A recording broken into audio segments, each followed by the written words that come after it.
Marking gauge.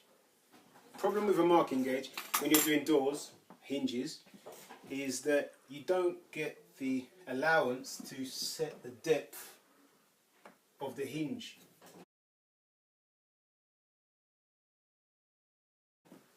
So, I made my own little jiggery pokery. This here, something I made way back in the day, 1989 to be honest with you. What I do with this is a screw set in a piece of hardwood. What I do with the screw is I put it in the end of a cordless drill. Span it against a file to give it a sharp edge. With this I now set the depth with the screw, up or down, to match the thickness, the depth of the hinge. I then use this block to run along the edge of the door frame, which gives me my area that I'm going to chisel out. But before I get there, let me show you another little trick. Come with me. When you're doing doors, and a number of doors, what we do, or what I like to do, draw my hinge lines onto a length of timber, round about the same length as a door. So I now have 6 inches down, 9 inches up. 6, 9. Right.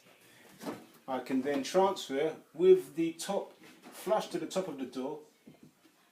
Now let me point something out here. This door has been pre-cut to suit the shape and size of the opening. Right, now I put my template flush to the top of the door and then transfer my line from the template onto the door, as you can see. Would you like to see? Can you see? See how the lines are? See where it's been transferred? Lovely, that's there. I then take this mark rather than the door and transfer it onto the frame. But in order to get the distance from the top, we used to use a penny in the old days, but now it's a pound coin. I stick that on the top of the frame, on top of the template. I jam my template up to the pound, which gives me the distance, the gap that I want from the top, so the top doesn't bind. Pencil. I then mark onto the door frame, the door lining, the hinge area.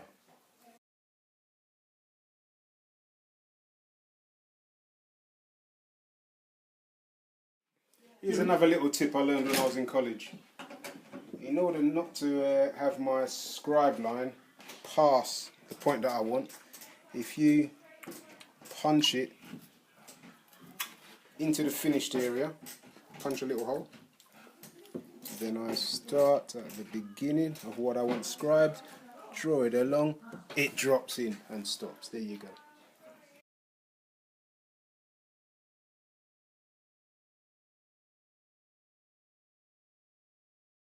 Right, now I've already marked out where my hinges are going to go. But now what I need to do is to set the depth. And as I said, with my depth gauge, that's what I'm calling it. As far as I'm concerned, it's called a depth gauge. Because I can't get in there with my marking gauge, it touches the wall. My little jiggery pokery. All I do is start at the very beginning. That's a very good place to start. What's that? Oh, I remember them. And scratch. Oh.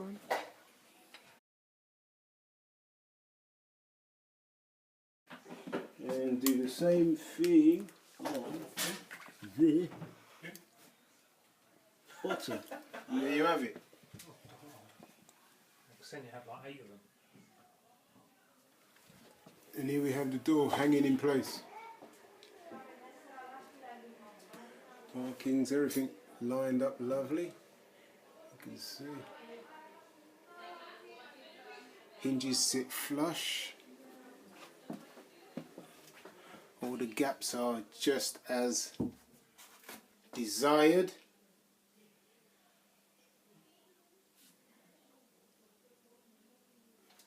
It's just lovely. Fantastic. I'm happy.